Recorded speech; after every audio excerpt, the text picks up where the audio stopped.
clase anterior. Todo en el semestre pasado, en el primer semestre, habíamos hecho todo lo que era síntomas y signos, ¿no?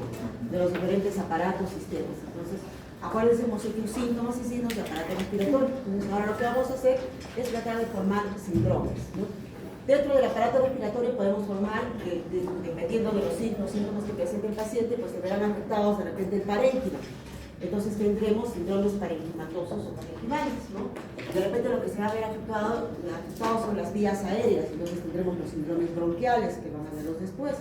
Y si lo que se afecta es la pleura, ¿no? La membrana que recubre, entonces vamos a tener síndromes pleurales. Ahora también puede haber confusión, ¿no? Síndromes pleuroparenquimales, por ejemplo, ¿no? Parenquimales y bronquíticos, en fin. Pero vamos nosotros a estudiarlos ahora por separados y después ya ustedes van a hacer la disposición diagnóstica, ¿no? Vamos a ocuparnos ahora del síndrome de condensación, de su síndrome parenquimal y de atelectasia pulmonar, ¿no? En realidad la atelectasia pulmonar también es un síndrome de condensación. ¿A qué llamamos síndrome de condensación pulmonar? Acordémonos cómo es la estructura del parénquima pulmonar, ¿sí? ¿Se acuerdan cómo es? ¿Está lleno de qué? ¿Los alvéolos llenos de qué? De aire, ¿no es cierto? Entonces el parénquima es un tejido heterogéneo, ¿no? Que hay espacios de aire y también tejido conectivo que está alrededor. Entonces, en condiciones normales, pues, vamos a decir que se parece como a una esponja, ¿no? Con sus huequitos de aire, en fin, y el tejido de soporte. Eso es en condiciones normales, entonces es un tejido heterogéneo, ¿no? Pero en situaciones patológicas, cuando pasa algo anormal, ¿no? Esta esponjita se va a llenar de repente de líquido, de algo, entonces va a cambiar su consistencia, ¿no? Y va a tener una consistencia sólida, así apareciéndose de repente a un órgano como es el hígado, ¿no? Entonces, el síndrome de condensación es un síndrome clínico caracterizado por signos y síntomas secundarios a cualquier proceso que densifique el parénquima pulmonar, cambia la estructura del parénquima pulmonar, ¿no? Y lo va a solidificar o condensar. Buenas tardes. Donde el aire que estaba dentro de los alvéolos es reemplazado por otro elemento que ocupa el espacio alveolar. Entonces, ¿por qué creen ustedes que puede ser reemplazado ese aire? Por líquido, ya, ¿no? Entonces puede ser por material inflamatorio, ¿no es cierto? Todo el exudado, pus, de repente lo que ocurría en las neumonías, en los procesos infecciosos. Entonces aquí, en este caso, estamos ante un síndrome de condensación infeccioso, ¿no? Que lo vamos a ver después. Pero también podría estar ocupado, por ejemplo, por células tumorales, ¿no? En los casos de una neoplasia. Entonces, estas células tumorales van a reemplazar todo el aire, van a desplazar y pueden producir también un síndrome de condensación, ¿no? La atelectasia pulmonar también, el órgano va a cambiar sus características, pero ese tiene otro mecanismo fisiopatológico que lo vamos a ver más adelante. Ahora, también por otro líquido, ¿no? Líquido, por ejemplo, que sale, lo que es trasudado, que sale de los vasos, por ejemplo, en el caso de insuficiencia cardíaca, ¿no? La insuficiencia cardíaca va a haber congestión, ¿no? Y va a haber líquido en los dos pulmones. Entonces, acá también se produce el edema pulmonar y se produce un síndrome de condensación. ¿Qué es un síndrome de condensación? Lo vamos a estudiar acá porque cumple, ¿no? La característica de que el espacio aéreo es reemplazado por líquido o por otros elementos, pero realmente esta condensación ocupa los dos campos pulmonares, ¿no? Y a veces se resuelve espontáneamente. Si tratamos bien el edema pulmonar, pues se resuelve rápidamente, pero vamos a incluirlo acá. Entonces, puede ser por una falla cardíaca, en el caso del edema pulmonar cardiogénico, o no cardiogénico, ¿no? Porque el líquido va a salir, ¿no? Hacia el espacio intersticial por aumento de la permeabilidad de repente capilar, ¿no? Entonces ya hay otros factores ahí. Buenas tardes, bienvenidos. Bueno, también hay causas no infecciosas, ¿no? Entonces, como les digo, lo más frecuente, lo más común es que el alvéolo se llene de este material inflamatorio, ¿no? En el problema de infeccioso, pero también puede haber causas no infecciosas, como por ejemplo un infarto pulmonar, ¿no? En que no hay circulación, entonces también los capilares se pliegan, en fin, y se produce la condensación del parénquima. Alveolitis, alergia extrínseca, hemorragia alveolar, o sea que los alvéolos se llenen de sangre. Esto ocurre en enfermedades autoinmunes como las vasculitis, por ejemplo. Entonces tenemos que pensar, ¿no? Vasculitis y síndrome eosinofílico o neumonitis químicas, ¿no? Que son causas no infecciosas de síndrome de condensación. Muy bien, entonces ya obteniendo esto, esta fisiopatología de que todo lo que se produce, vamos a ver pues, la etiología. La infecciosa, te digo que es lo más común, la neumonía, el síndrome de condensación típico es el síndrome, es la neumonía infecciosa. Cualquier germen que se les ocurra puede provocar una neumonía. Lógicamente, que va a haber pues, algunos gérmenes que van a ser más frecuentes que otros, dependiendo del lugar donde estamos, de la edad, ¿no?, del paciente, de las enfermedades concomitantes. Algunos gérmenes ocuparán el pulmón con más frecuencia que otros. La neumonía típica, por ejemplo, que es la que tenemos que pensar primero en pacientes inmunocompetentes, de repente adultos mayores, es la neumonía por estreptococo-neumonía, ¿no?, o neumococo, por hemófilos influenza o la Klebsiella catarrhalis. Entonces son los gérmenes más frecuentes productores de neumonía típica. Neumonías atípicas, ¿no se acuerdan? Era también por virus, ¿no? Por todos los virus. El caso de la neumonía por COVID era una neumonía atípica. Entonces los virus pueden provocar neumonías atípicas, este tipo de gérmenes, micoplasmas, clamidias, ¿no?, legionela, coxiela, en fin. Entonces ya son, pueden provocar un síndrome de condensación. Una neumonía aspirativa, ¿no?, el paciente que tiene, por ejemplo, compromiso neurológico, secuelas de accidente cerebrovascular, que no tienen conservado el reflejo de la deglución, que pueden estar al momento de pasar los alimentos, algo se aspiran, ese líquido, esos alimentos, pasan al pulmón y producen una infección, ¿no? Entonces, tenemos la neumonía aspirativa, que generalmente es en pacientes hospitalizados, y tenemos que pensar en otro tipo de gérmenes como gram negativos de microbios, ¿no?, pseudomonas, en fin.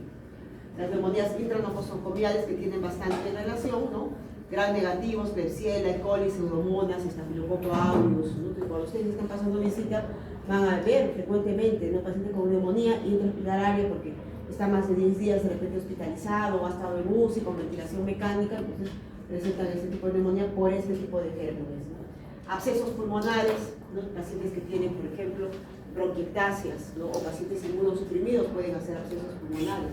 Los parásitos también pueden provocar, especialmente en pacientes con inmunosupresión. La neumonía tuberculosa, frecuente todavía, lamentablemente, en nuestro medio, todavía somos países en vías de desarrollo y vemos muy frecuentemente tuberculosis, ¿no? Entonces tenemos que pensar sobre todo en cuadros crónicos, ¿no?, de larga data, neumonía tuberculosa, y también hongos, ¿no? Hongos. ¿En qué pensaremos en neumonía por hongos? Bien. Pacientes inmunosuprimidos, ¿no?, VIH, SIDA, pacientes con diabetes, ¿no?, ellos así, o pacientes que están recibiendo quimioterapia de repente, con pacientes con cáncer en quimioterapia, van a ser frecuentemente con neumonías por hongos, ¿no?, micóticos. Bien, entonces este es lo infeccioso, que es lo típico, ¿no? La neumonía, los síntomas de condensación inflamatoria por vasculitis, como la granulomatosis de Wegener, enfermedad de Kuhn-Strauss, enfermedad de Becet, que producen alteraciones no solamente a nivel pulmonar, sino también otros órganos pueden estar involucrados, ¿no? Radiógena, los pacientes que reciben radioterapia, por ejemplo, tumoral, ¿no? Ya estamos hablando que el alveolo puede estar ocupado por células tumorales, ¿no?, cáncer primario del pulmón, o metástasis, ¿no?, o tumores benignos también puede ser. Circulatorias, ya hemos dicho que también puede extravasarse el líquido por falla de la bomba, ¿no? Entonces vamos a estar ante una insuficiencia cardíaca, causa cardíaca, o tromboembolismo pulmonar, ¿no?, por infarto pulmonar. Y por privación de aire, la atelectasia, que la vamos a ver más adelante, específicamente la atelectasia, el síndrome de condensación por atelectasia, y bueno, otras.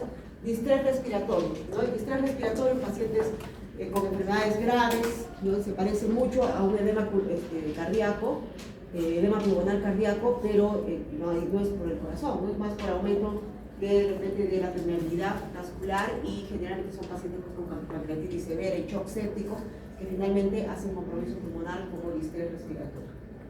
Muy bien, entonces esa es la etiología del síndrome de condensación pulmonar. ¿Cómo la clasificamos? Podemos clasificarlo según cómo se instala, ¿no? De instalación aguda de un momento a otro, de instalación lenta, ¿no? De un momento a otro, vamos a pensar si un paciente presenta los síntomas, si en poco tiempo, pensaremos pues en una atelectasia, por ejemplo, si es rápido, ¿no?, si es así, de un momento a otro, ¿no? De repente, si es un poquito más larvado, que tiene unos días, ¿no? Con fiebre, con otros síntomas, de una neumonía, de repente, o una hemorragia pulmonar, que también puede ser más agudo el cuadro, ¿no? Y de instalación lenta, con otros síntomas que vamos a ver más adelante, pues pensaremos en cáncer de pulmón, fibrosis pulmonar. Entonces, todas las suposiciones diagnósticas, las situaciones diagnósticas que vamos a tener, van a estar de acuerdo a los antecedentes que tenga el paciente. Por eso es tan importante hacer la historia clínica, ¿no? A los síntomas concomitantes que presenta el paciente, porque de repente hay en los pacientes con vasculitis, por ejemplo, con problemas autoinmunes, enfermedades del colágeno, no solamente van a haber síntomas respiratorios, ¿no? Van a haber también síntomas de repente en otros órganos. Entonces tenemos que ver de forma integral a nuestro paciente para aproximarnos al diagnóstico. Entonces estos son los antecedentes que tenemos que ver, ¿no? Paciente que tiene, por ejemplo, VIH, ¿no? Los pacientes que tienen VIH y los pacientes que tienen diabetes, tienen antecedente de asma, de enfermedad pulmonar obstructiva crónica o de insuficiencia renal, ¿no? Estos son pacientes que tienen inmunosupresión, su sistema inmune venido a menos. Entonces aquí tenemos que pensar de repente ya no en una etiología por neumococo las típicas, ¿no? Sino de repente en atípicas o virales o micóticas. Entonces este antecedente nos sirve precisamente para eso. Enfermedades reumatológicas, si tenemos un paciente que tiene artritis o que tiene problemas articulares, ¿no? Tendríamos que pensar en un lupus, en una vasculitis. Si es que además tiene síntomas como síndrome de condensación pulmonar. Enfermedades oncológicas que ya hemos visto, ¿no? Puede tratarse de repente de una metástasis o se está recibiendo tratamiento con quimioterapia, pues por inmunosupresión por la quimioterapia, ¿no? Términos relacionados con isocardiopatías, paciente con antecedentes de insuficiencia cardíaca, síntomas respiratorios y síndromes de condensación, pensaremos en un edema pulmonar. Contacto con aves, el paciente tiene aves, ¿no? Ellos hacen unas neumonías atípicas, es la cicacosis, ¿no? Entonces también, lo importante es, no por gusto preguntamos a los pacientes si crían animales, ¿no? Todo esto. Si tiene contacto con personas con tuberculosis en su trabajo, en su casa, hay algún paciente con enfermedad tuberculosa, pues tenemos que también considerarlo, ¿no? Si hay alteraciones del sensorio, paciente que no está bien conectado, que no ¿en qué pensaremos? ¿Qué tipo de neumonías? Aspirativas, ¿no? Por aspiración, por la falta de, es que hay alteraciones del sensorio. Si fuma, cáncer. ¿Qué? Cáncer, ¿no es cierto? Funcionamiento tumoral, de repente, ¿no? Neoplasia. Si hay una terapia previa, ya hemos dicho, ¿no? Algunos problemas de fibrosis, trombosis venosa profunda. Si tiene trombosis venosa en los miembros inferiores, ¿en quién pensaremos? No, ya tiene trombosis venosa profunda y viene con un síndrome de condensación, un tromboembolismo pulmonar, ¿no? Entonces, miren cómo nos ayudan los antecedentes con todo esto. Las manifestaciones clínicas del síndrome de condensación van a depender de la magnitud del parénquima pulmonar comprometido. Si es un foco neumónico grande, va a darnos una sintomatología y una signología florida, ¿no? Pero si es un foco pequeño, a veces no se va a notar tanto, va a ser más larvado, ¿no? Y del tiempo de evolución del cuadro también, ¿no? Ahora vamos a hablar un poquito de los síntomas del síndrome de condensación pulmonar neumónico, el infeccioso, ¿no? La neumonía, típica o atípica, ¿ya? Pero generalmente las manifestaciones clínicas pues va a ser dependiendo, como les dije anteriormente, de la magnitud, ¿no? Si es un poco neumónico pequeño, el paciente va a tener un cuadro gripal, un poquito más con más malestar, ¿no? Y en el examen clínico podemos encontrar normal, porque el foquito neumónico está alejado de la superficie, entonces no vamos a encontrar alteraciones. Pero lo que podemos encontrar en los pacientes con este cuadro, con síndrome de condensación pulmonar, va a ser disnea, ¿no? Fiebre, puede ser dolor torácico, si el foco neumónico está cerca de la pleura. Si está cerca de la pleura, ¿qué vamos a tener? Un dolor tipo puntada de costado, ¿no? Porque lo que duele en el pulmón duele, no duele, ¿no? Lo único que duele la pleura, duele la parietal, la visceral no. Entonces el foquito, si está pegado a la pleura, pues va a doler y va a dar el típico dolor de puntada del costado, ¿no? Puede haber tos con expectoración que puede ser hasta purulenta, hasta herrumbrosa. ¿Qué cosa es expectoración herrumbrosa? Dorada. Dorada. ¿Qué? Media dorada. Dorada, no, herrumbre. ¿Cuál es el herrumbre? Ladrillo, ¿no? Este color, ¿no? más o menos. Y eso significa que son detritos, ¿no?, mezclados con sangre. Entonces es una expectoración remontoide, ¿no?, pero se llama herrumbrosa. Y también se describe, antes lo veíamos más, pero herpes, ¿no?, herpes labial, acompañando este cuadro de malestar, de fiebre del paciente, ¿no? Es un paciente con bastante compromiso general. Entonces eso es lo típico que vamos a encontrar en el síndrome de condensación pulmonar. En el examen físico, no les repito que si la condensación neumónica está alejada de la superficie, el examen va a ser completamente normal, ¿ya? Pero si es que es un poquito grande, vamos a encontrar, ¿no?, vamos a examinar qué técnicas usamos para examinar el pulmón. ¿Qué hacemos? Inspección, palpación, percusión, auscultación. ¿Cuándo no percuto? ¿Cuándo está prohibido percutir? ¿Cuándo? Una fractura costal. ¿En todo paciente percuto o hay alguna contraindicación para percutir? ¿Cuándo hay fractura costal?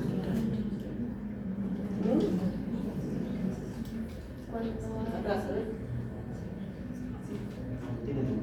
Hemoptisis, ¿no? Si el paciente tiene hemoptisis, no se percute, ¿ya? Porque de repente está tosiendo, está expectorando sangre, y si yo percuto, ¿no?, de repente se está formando el coagulito y se rompe el coagulito y el paciente puede, ¿no?, y puede hacer una hemorragia masiva. Entonces, cuando el paciente está, cuando hay hemoptisis, no se percute, ¿ya?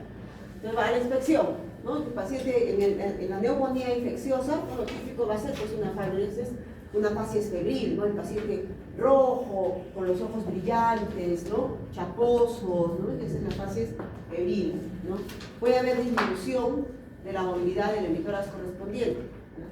Si es que es un foco neumónico grande, pues ese hemitórax no se va a mover, ¿no?, paralelamente con el otro, ¿no? Puede haber una respiración superficial, ¿no?, para evitar el dolor, de repente el paciente puede estar polipneico, taquipneico, ¿no? Signos de dificultad respiratoria como taquipnea, ¿no?, es decir, aumento de la frecuencia respiratoria. Puede haber tiraje, ¿no? ¿Qué es tiraje? Ya, ¿no? Se usan los músculos intercostales, por ejemplo, los supraclaviculares, los supraesternales. Entonces ustedes van a notar, ¿no?, que el paciente que se hunde la piel por encima de los huesos, ¿no?, por entre las costillas, porque el paciente está haciendo esfuerzo respiratorio. Entonces, si es grande el foco, van a tener esto, ¿no? La movilidad diafragmática disminuida, la expansión torácica disminuida, ¿no? Solo la inspección. Puede haber cianosis, si es que es un cuadro severo, el paciente puede estar con sudoración, ¿no?, por la fiebre también, ¿no?, taquicardia por la fiebre. Entonces, de eso a la inspección. A la palpación, ¿no? Voy a comprobar pues efectivamente que la piel está caliente, ¿no? Puede haber dolor, donde si el paciente, si el foco neumónico está cerca de la pleura parietal y nosotros tocamos ese puntito, puede despertar dolor, ¿no?, en esa zona. Entonces puede haber dolor. Y a la expansión pulmonar, ¿cómo va a estar? Disminuida. Va a estar disminuida en el foco neumónico, ¿no? Entonces va a haber disminución. Y lo importante a la palpación es las vibraciones vocales, ¿ya? ¿Cómo van a estar? Aumentadas. ¿Por qué? Porque es algo más Ya, acuérdense, ¿no?, las vibraciones vocales corren bien, o sea, en un terreno sólido, condensado, se van a percibir muy bien, ¿no? Nadan mal, ¿no?, o sea, en aire, en el derrame pleural, y vuelan peor. En el neumotórax, donde hay aire, no se van a percibir. Entonces, pero acá sí, ¿no?, van a percibirse muy bien, aumentadas incluso en relación al otro hemitórax, ¿no?, porque ese tejido condensado transmite muy bien las vibraciones vocales. A la percusión, ¿cómo suena normalmente el pulmón? Sonoro, ¿no? Y como si ese tejido cambió su consistencia y ahora es como se parece al hígado, ¿cómo va a sonar? Entonces van a encontrar matidez, ¿no? Importante que evalúen en la matidez la forma, ¿no?, los límites, de dónde a dónde está la matidez, la forma, y la percusión de la columna vertebral. ¿Cómo suena la columna vertebral? A ver, ahí atrás que se están durmiendo. ¿Cómo suena la columna vertebral? Si percute la columna, ¿cómo suena? ¿Te acuerdas de esas veces que inclinabas hacia adelante? No. Las marcabas.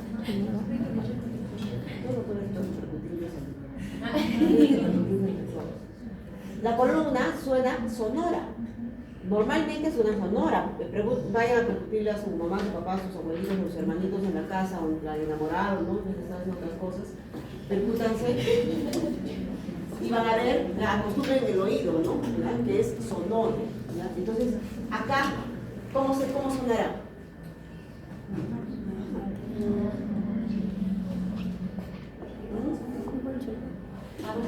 ¿Por qué mate? Si yo tengo mi foco neumónico, está aquí, ¿no? ¿Por qué va a sonar mate en la columna? No se afecta. No se afecta, ¿no? ¿Y por qué hacemos esta diferencia? Porque cuando ustedes tienen derrame pleural, cuando hay líquido, imagínense que cuando hay líquido en la columna, en el espacio pleural es como una bolsa. Ya, cuando ustedes tienen agua en la bolsa, esa agua está quieta. No es cierto, está moviéndose ahí. Es lo mismo, ¿no? Cuando hay líquido en la cavidad pleural, ese líquido se va moviendo y siempre pasa por encima de la columna, incluso se va un poquitito hacia el otro lado. Entonces, si ustedes percuten la columna en el derrame pleural, ¿cómo van a percutir a nivel del derrame? Mate, porque ese líquido está pasando por encima de la columna y lo está volviendo mate. Sin embargo, y esa es la diferencia cuando percuten acá, ¿no? en el síndrome de condensación, porque esto no se va a afectar, va a ser sonora, ¿ya? Y bueno, cuando hay lesiones pequeñas o cuando a veces interponen líquido pulmonar sano, puede haber submatidez, ¿ya? Pero lo característico es encontrar matidez en la zona de la condensación pulmonar. Y a la auscultación, ¿no? ¿Cómo va a ser ese murmullo vesicular? Si el alvéolo está lleno de líquido, de pus, de células tumorales, ¿cómo será? No va a haber murmullo, pero va a estar muy disminuido, ¿no? Generalmente no va a haber porque está reemplazado, ¿no? Y lo característico aquí en la auscultación es que van a encontrar el soplo tubario, ¿ya? El soplo tubario, imagínense que está, a ver, pongan su boca como para decir pero no digan sople. ¿Ya? Si ponen su estetoscopio con su boca abierta y ponen el estetoscopio en su garganta, ese es el soplo tubario, ¿ya? ¿Eso es normal encontrarlo en el parénquima pulmonar, en el tórax? No es cierto. No, entonces, porque lo normal es encontrar el murmullo vesicular, pero van a encontrar ese sonido grueso y porque se transmite, así al igual que ese tejido condensado transmite bien las vibraciones vocales, también va a transmitir bien ese sonido que viene directo de su garganta, ¿no? De sus vibraciones vocales, y por eso van a escuchar este soplo tubario.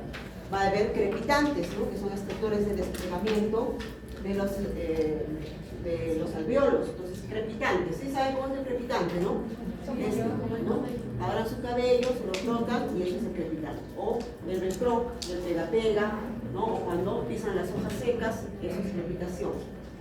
Y cuando le dicen al paciente que diga 33, porque tiene que ocultar la voz, ¿no? Van a tener alteraciones en la voz como broncofonía, es decir, una voz un poco más resonante, pectoriloquia. ¿Qué significa pectoriloquia? A ver, ahí atrás, pectoriloquia. Los últimos, señores primeros. ¿Qué es pectoriloquia?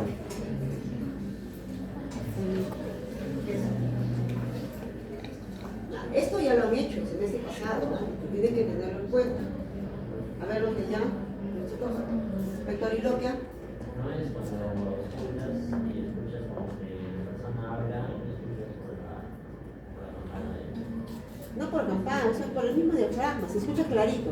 Acuérdense, estos nombres son de latín, ¿no? Pecto, ¿qué es pecto? Pecho, loquio. Como que el pecho les estuviera hablando. Entonces van a poner ustedes ahí su estetoscopio y van a hacer 33, es como que el paciente les estuviera hablando de frente. ¿Por qué? Por lo mismo que hemos visto las vibraciones vocales, ¿no? el soplo, ¿no? Porque ese tejido transmite muy bien la voz, las vibraciones vocales, ¿no? Entonces vamos a tener pectoriloquia, la voz clarita, y pectoriloquia áfona. ¿Qué significa pectoriloquia áfona? El paciente susurra y se escucha. Igualito, o sea, no el paciente la voz cuchicheada, ¿no? Y ustedes escuchan clarito, ¿no? Que les estuviera hablando frente a frente. Entonces eso es en el síndrome de condensación, ¿no? Neumónica, para que se acuerden del soplo tubario, ¿no? Este es el soplo tubario, ¿no? Si la condensación, por ejemplo, es una condensación pequeña, que está superficial y que no alcanza un bronquio grande, de repente no va a haber soplo tubario, ¿no? Pero si es una condensación grande que está alcanzando un bronquio grande, ese bronquio va a transmitir el sonido, ¿no? Desde acá, ¿no? Que se genera acá las vibraciones vocales, lo transmite directamente hasta aquí, ¿no? Y ese tejido lo amplifica. Entonces, por eso escuchamos el soplo, ¿no? Porque hay el bronquio que está llegando ahí. Pero acá es un bronquio pequeño, no llega bronquio, entonces no vamos a recibir el bronquio. Entonces depende del tamaño y de la localización de la condensación para escuchar el soplo tubal. Es lo característico, ¿ya? Ahora hemos visto que no solamente la neumonía infecciosa produce síndrome de condensación, sino que había también otras etiologías no infecciosas, ¿no? Enfermedades reumáticas, neoplásicas, en fin. Entonces, algunas pueden presentarse, por ejemplo, fiebre. Vamos a encontrar aquí el síndrome neumónico infeccioso. ¿Sí? ¿El síndrome febril? Sí, ¿no es cierto? Pero no es lo único, o sea, también podría haber un síndrome febril en los pacientes con la granulomatosis de Wegener. Antes se llamaba granulomatosis de Wegener, ahora se llama granulomatosis con poliartritis, ¿no? Que es un tipo de vasculitis, una enfermedad autoinmune, pero es la de Wegener. Entonces, en un paciente con fiebre larvada y que de repente tenga otro compromiso de otros órganos, ¿no? Por ejemplo, de los senos, ¿no? Que esté continuamente con sinusitis, dolor, con hematuria, ¿no? Compromiso sinusal y renal, tenemos que pensar en una granulomatosis, ¿no? Con poliartritis y la granulomatosis de Wegener, ¿no? El dolor tipo puntada del costado se presenta en la infecciosa, ¿no es cierto? Si es que el foco está cerca. También puede presentarse una neoplasia si es que el tumor está comprimiendo la pleura o ya está afectando, de repente ya ha dado metástasis al hueso, ¿no? El periósteo es lo que duele, ¿no? Hemoptisis podemos encontrar en neoplasias, en tuberculosis. Bueno, la tuberculosis es infecciosa, ¿no? Un síndrome constitucional o general que habíamos hablado en la clase anterior, ¿no? Porque el paciente bajó de peso, además es un cuadro larvado, ¿no? De repente de tos, de varios meses, de repente es un paciente fumador y que además tiene astenia, hiporexia, pérdida de peso, entonces tenemos que pensar pues, en una neoplasia, ¿no? Y si además tiene dedos en palillo de tambor, las uñas en vidrio de reloj, entonces estamos hablando de una hipoxia crónica que puede acompañar a un cuadro de neoplasia, de POC, en fin, ¿no?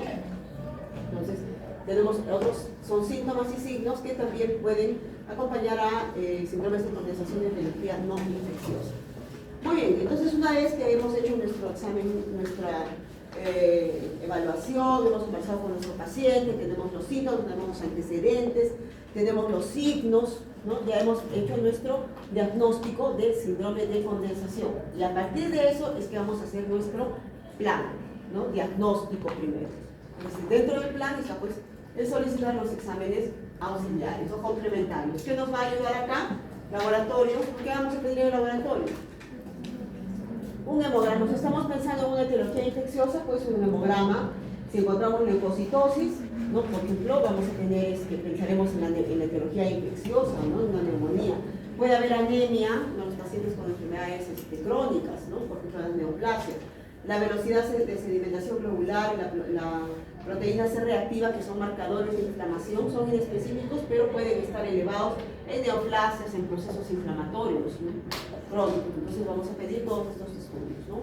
Exámenes microbiológicos. Acuérdense, siempre que piensen en una etiología infecciosa de cualquier órgano, ¿no?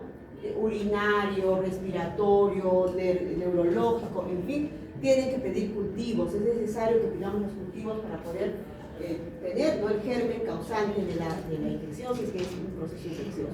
Hemocultivos, gran cultivo de esputo, si es un cuadro larvado de varios meses, hay antecedente epidemiológico y de repente de contacto con tuberculosis, pues vamos a pedir las baciloscopías, ¿no? La baciloscopía. La serología nos va a ser útil en las neumonías atípicas, ¿no? Por ejemplo, y la radiografía de tórax, indispensable, un arma, ¿no? Muy valiosa para el diagnóstico de las enfermedades respiratorias y que felizmente la tenemos disponible casi en todos sitios. Hasta los centros de salud más pequeños tienen radiografía de tórax, entonces sí podemos contar. Ecografía de tórax también, el estudio ecográfico es un estudio que está tomando bastante preponderancia en los últimos años porque hay ecógrafos que son de fuentes celulares, ¿no? Inmediatamente puede hacernos diferenciar, por ejemplo, un síndrome pleural, de un parenquimal, ¿no? En fin, entonces es muy útil, ¿no? La ecografía de tórax. La tomografía computarizada también es útil, tiene muchísimas más ventajas, pero lamentablemente no está al alcance de todos los centros, ni siquiera a veces de hospitales grandes. la gasometría arterial, sobre todo en pacientes que vienen con compromiso, con signos de dificultad respiratoria, con un síndrome de insuficiencia respiratoria, ¿no? Que puede ser parte de todo este cuadro que tenga el paciente. Y finalmente la broncoscopía, que es un estudio ya invasivo, que nos sirve para hacer cultivos, por ejemplo, para sacar muestras para cultivos o para tomar biopsias si estamos sospechando de neoplasias. Muy bien, la radiografía de tórax. Como les dije, es un estudio más importante de repente. Lo característico en el síndrome de condensación va a ser una opacidad, ¿no? Una opacidad es una área blanca, ¿no? De mayor densidad, ¿no? Una opacidad del velo, con el vértice hacia el ilio, ¿no? Y la base hacia la periferia. Entonces eso es lo característico en el síndrome de condensación. Y lo otro es el broncograma aéreo, ¿no? Entonces no sé si se fijan ahí, como que se pueden dibujar los bronquios. A ver, ¿qué pasa? En el parénquima normal, ¿no? Acá por ejemplo, ¿no? ¿Han visto? El pulmón se ve negrito porque los alvéolos están llenos de aire. ¿Y los bronquios están llenos de qué? También están de aire. Entonces aire sobre aire, no vamos a identificar ninguna estructura, todo va a ser negrito, ¿no? Pero en esta parte, ¿no? Si el parénquima se condensa, se solidifica, ¿no? ¿Qué va a pasar con los bronquios? Vamos a ver los bronquios porque van a estar llenos de aire, ¿no? Entonces se van a dibujar los bronquios, ¿ven? No sé si se puede ver, he tratado de buscar una imagen a lo mejor, pero acá como que se dibujan los bronquios y eso se llama broncograma aéreo. Y esa imagen es característica del síndrome de condensación, o sea, sobre un fondo de un parénquima condensado se van a dibujar los bronquios, y ese es el broncograma aéreo. ¿Ya? Esta también más o menos se ve, ¿no? Entonces acá tienen imágenes de un síndrome de condensación, ¿no? Global. Acá miren, también hay una condensación, pero acá vemos una imagen más, es una masa, ¿no? Con bordes más definidos, ¿no? Lo clásico que vemos de la imagen triangular, ¿no? Entonces eso podría corresponder más de repente a una masa, ¿no? A una neoplasia. Acá también tenemos una neumonía severa, ¿no? Los 2 tercios superiores. Y aquí hay otro. Acá sí se puede ver mejor, creo, el broncograma, ¿sí? Miren, ¿sí? Las rayitas negras. Sí. Entonces esta es una también imagen de neumonía. La tomografía, como les dije, permite, pues es mucho más sensible, ¿no? Permite ver la presencia de la condensación, que igual se ve blanca. Permite, si es un tumor, permite precisar la localización, la extensión, permite diferenciar formaciones sólidas, líquidas, ¿no? Permite ver estenosis y dilataciones de los bronquios, las bronquiectasias. En el mediastino podemos ver si hay ganglios, si hay alteraciones vasculares, tumores, en fin. En la pleura, derrames pleurales, engrosamientos, metástasis. Y también nos permite ver, nos permite hacer una punción, ¿no? A veces en los casos en que no tenemos claro el diagnóstico, hemos empleado antibióticos, el paciente no tiene buena evolución, podemos hacer punciones para llevar cultivos, ¿no? Entonces también podemos guiarnos por la tomografía, ¿no? Para complementar los estudios. Miren acá, este es el parénquima, esto negrito es el parénquima normal, así es como deben ver el parénquima en una tomografía, pero todo esto está condensado, ¿no? ¿Y esto qué es? ¿Cómo se llama eso? Broncograma aéreo, que se ve mucho más digno, ¿no? En la tomografía. Bien, entonces, bueno, ahora ya, este cuadrito lo hemos visto al comienzo, ¿no? El síndrome de condensación, entonces ahora vamos a hablar un poco de este síndrome de condensación. Este también es un síndrome de condensación, pero es un síndrome de condensación retráctil, que se llama atelectasia pulmonar. Bueno, ¿qué pasa en la atelectasia pulmonar? Es la pérdida de volumen de todo el pulmón, ¿no? De un lóbulo o de un segmento del pulmón, ¿no? De una parte del pulmón. Ahora, ¿qué pasa acá? ¿Por qué ha pasado esto? Entonces, el mecanismo más importante, más común, es este, ¿no? Que se obstruye el bronquio. Entonces, ¿qué pasa si se obstruye un bronquio? A ver, ¿qué va a pasar? Que ahí saben que un bronquio va a un área de pulmón, ¿no es cierto? Si es un bronquio mayor, pues será todo un pulmón, luego los bronquios se van dividiendo para ir a los lóbulos, para ir a los segmentos. ¿Qué pasa si se obstruye, vamos a ver, el bronquio derecho? No llega aire. A ver, ¿qué va a pasar con este? No llega el aire. Ya, entonces, ya, se obstruyó el bronquio derecho. ¿Por qué? Porque el niñito se tragó un juguetito, ¿no? Y se aspiró y se fue al pulmón. Lo que pasa, ustedes ya ven en las noticias, eso pasa frecuentemente. Y se fue al bronquio derecho, entonces ese pulmón derecho no va a llegar aire. ¿Qué va a pasar con ese pulmón derecho? ¿Sí? Esos alvéolos que están llenos de aire, ¿no? Ya no llegan al aire, ¿no es cierto? Entonces ese aire pasa a los vasos, ¿no? Y luego de esos vasos, la pérdida del contenido gaseoso, ¿no? Pasan los gases a la sangre. Y luego los alvéolos, que ya no reciben más aire, se van a plegar, ¿no? Colapsa. Se engurquitan, se hacen y colapsan, ¿no? Entonces este es un colapso, colapsan. Y los capilares se engurquitan y hay fibrosis y pérdida de las características del órgano. Entonces eso produce la atelectasia, ¿no? Es lo que se llama atelectasia. Acá. Entonces la magnitud del cuadro va a depender del calibre del bronquio comprometido, ¿no? Entonces esto es lo que... Pero tenemos, a ver, si lo clasificamos en las obstructivas, ¿no? Que es lo más frecuente, y es el mecanismo que les he explicado ahorita, puede ser por obstrucción bronquial desde dentro. ¿Qué puede bloquear, qué puede obstruir el bronquio desde adentro del bronquio? Un tumor, ¿no es cierto?, del mismo bronquio, un cuerpo extraño, que es lo usual, ¿no? Los cuerpos extraños a veces son semillas, ¿no? O juguetitos, cosas que los niños pueden aspirar. A veces en el adulto mayor son piezas de su dentadura, por ejemplo, ¿no? Y pasan o exudados o coágulos, pacientes que están con compromiso de sensorio, que no tienen el reflejo de la tos, que no tosen, que no eliminan secreciones. ¿Qué pasa? Estas secreciones se vuelven espesas y pueden obstruir la vía aérea y producir atelectasia, sobre todo pacientes posoperados, por ejemplo, que han estado bajo efecto de la anestesia. Entonces, y cuerpos extraños, ¿no? Ahora, por afuera, ¿qué puede estar apretando el bronquio desde afuera? Un tumor, ¿no? Un ganglio, por ejemplo. Algo debajo del diafragma que comprima Ya, arriba. también, ¿no? ¿Ya? Eso, bueno, está acá, pero también lo vamos a ver aquí. Entonces, obstrucción bronquial, y las otras causas no obstructivas son pasiva o por relajación. ¿Qué pasa cuando hay un neumotórax o un derrame pleural? O sea, líquido o aire en la cavidad pleural, ¿no? Compresión. Va a comprimir y va a apretar ese pulmón. Y si eso lo dejamos, no lo solucionamos inmediatamente, ¿no? Entonces ese pulmón también se contrae y colapsa. Entonces vamos a tener también una atelectasia por relajación o pasiva, ¿no? Desplazamiento del pulmón, del parénquima pulmonar por derrame pleural o un tumor, ¿no? Que esté comprimiendo también puede atelectasiar el pulmón. Cicatrizal, ¿no? Pacientes que han tenido tuberculosis, por ejemplo, pacientes que han sido sometidos a cirugías de tórax, ¿no? Acenderar fibrosis en la zona y también pueden comprimir y cambiar todas las características del órgano, ¿no?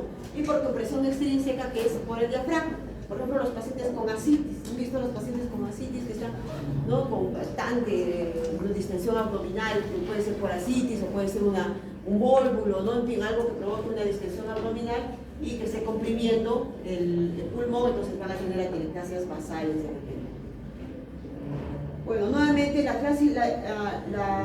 podemos clasificar a la atelectasia de acuerdo a la extensión. Entonces es así que tenemos total, que va a ser pues un cuadro muy grave aparatoso. Miren por ejemplo acá, ¿no? Toda esta, acuérdense que es un síndrome de condensación, entonces vamos a tener igualito, ¿no? La opacidad. Pero vamos a tener un programa aéreo. No. ¿Por qué no? Porque no hay aire en los bronquios. Porque está obstruido, entonces por dónde va a entrar el aire, entonces vamos a tener una opacidad, ¿no? Esa es la diferencia con la condensación neumónica. Y miren, aquí, por ejemplo, todo el pulmón derecho está colapsado, ¿no? Después vamos a ver otros signos radiológicos, pero miren, la tráquea, esto negrito es la tráquea. ¿La tráquea dónde debe estar? En el medio. ¿Y hacia dónde está? Hacia el Está lado. contraccionado. Ya, vamos a ver entonces esto. Tenemos una atelectasia, por ejemplo, total, ¿no? Atelectasias segmentarias, ¿no? O lobales, perdón, una atelectasia lobar, ¿no? Miren todo el lóbulo superior, y atelectasias ya segmentarias, ¿no? Por ejemplo, aquí. Entonces, va a depender, es una clasificación, ¿no? De acuerdo a la magnitud del bronquio, el calibre del bronquio. Entonces, esto es una condensación, pero retráctil, ¿ya? Es como una cicatriz que está jalando. Entonces, vamos a tener Atracción de órganos vecinos. Todo lo que está alrededor de ese pulmón atelectaseado pues va a sufrir, ¿no? Acá, por ejemplo, ven, ¿no? Miren, este es el órgano, el pulmón que está atelectaseado. Va a jalar a la parrilla costal. Entonces va a producir pinzamiento de la parrilla costal, ¿no? Va a jalar al corazón, al mediastino y a la tráquea. Entonces va también, ¿no? Si es que está en esa zona, ¿no? Si está basal, también va a jalar a quién. Al diafragma va a tener ascensión del diafragma, ¿no? Y distensión de las partes vecinas sanas, el pulmón sano va a estar más distendido, ¿no? Y de repente va a tener un enfisema compensatorio. Entonces el cuadro clínico va a depender de la velocidad de instalación. Si el paciente se tragó, se aspiró una semilla, ¿no? y ocluye un bronquio mayor, entonces el cuadro va a ser aparatoso, rápido, no grave, ¿no? Pero si de repente es un paciente con un tumor que está creciendo lentamente, no va a ser tan agudo, ¿no? Va a ser de repente una instalación de exudación lenta, ¿no? Con los síntomas un poco más larvados, ¿no? Entonces va a depender de la velocidad de instalación, de la extensión del proceso, de la etiología, de la causa y la existencia o no de infección, porque este parénquima atelectaseado se infecta rápido, ¿no? Puede coexistir, ¿no? Con un síndrome de condensación. Los síntomas pues, van a ser los de aparato respiratorio, no puede haber disnea, cianosis, dolor, también si hay compromiso pleural y fiebre, si es que hay una infección concomitante y también tos, ¿no? Entonces, pero los cuadros agudos, pues lo que va a predominar es la disnea.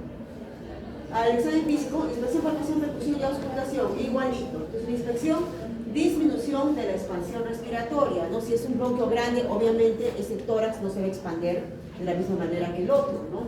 Y ustedes van a ver, ¿no? Que ese tórax, ¿no? Y si es masivo, ese tórax va a estar deformado porque esa cicatriz va a jalarlo y las costillas van a estar deformadas. Entonces va a haber retracción del hemitórax, tiraje, reducción de los espacios intercostales. Y a la palpación, disminución de la expansión respiratoria. ¿Y cómo están las aspiraciones vocales? Es un síndrome de condensación. ¿Por dónde pasan las aspiraciones vocales? ¿Por dónde llegan hacia el parénquima para que yo las pueda percibir? ¿Quién las lleva? No, el pulmón. No. ¿Quién lleva las aspiraciones vocales? El aire. ¿Por dónde va el aire? ¿Por dónde? Por el bronquio. ¿Y qué ha pasado acá? ¿Qué pasa en la atelectasia con el bronquio? ¿Ah? Está obstruido, entonces ¿por dónde van a pasar las vibraciones vocales? No hay vibraciones vocales, ¿no? Y a la percusión, ¿cómo va a ser? Mate, ¿no? Porque eso sí sigue siendo un síndrome de condensación. ¿Y la columna? ¿Se afecta? No se afecta. Y eso es diferente, porque este síndrome de condensación, la atelectasia, es igualito que el del derrame pleural. Lo que le va a diferenciar es esa columna sonora. Esa pregunta de examen, ¿no? Es exactamente igual. Van a ver cuando hagan síndromes pleurales, el síndrome de derrame pleural, igualito. Percusión o auscultación. Y a la auscultación, ¿cómo va a estar el movimiento vesicular? ¿Por qué? Porque por la falta de paso del aire. ¿Quién lleva el movimiento vesicular? ¿Quién transmite? El bronquio. Si el bronquio está tapado, no hay movimiento vesicular. ¿La voz se va a auscultar? No, porque ¿quién lleva la voz? El bronquio. Entonces no va a haber nada. Entonces no es cuestión de que se lo memorice, ¿ya? Razónenlo para que no se lo olviden. Muy bien.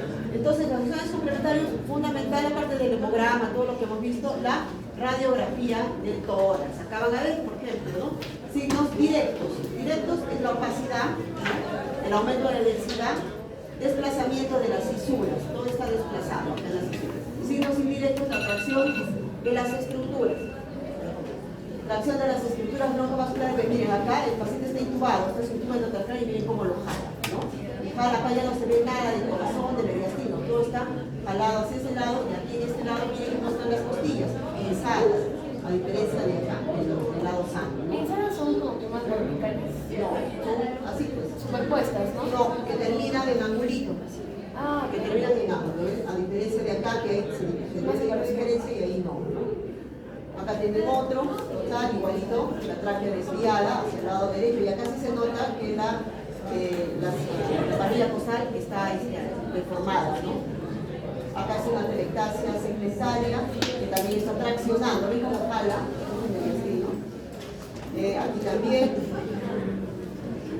Y la tomografía recontra útil, vamos a ver la atelectasia y acá podemos hacer reconstrucciones. Miren aquí cómo deformó la parrilla costal, todo el pulmón atelectasiado, entran a hacer reconstrucción y se ve una estenosis a nivel del bronquio izquierdo, ¿no? Miren ese estrechamiento y entran con la broncoscopía y se ve un tumor.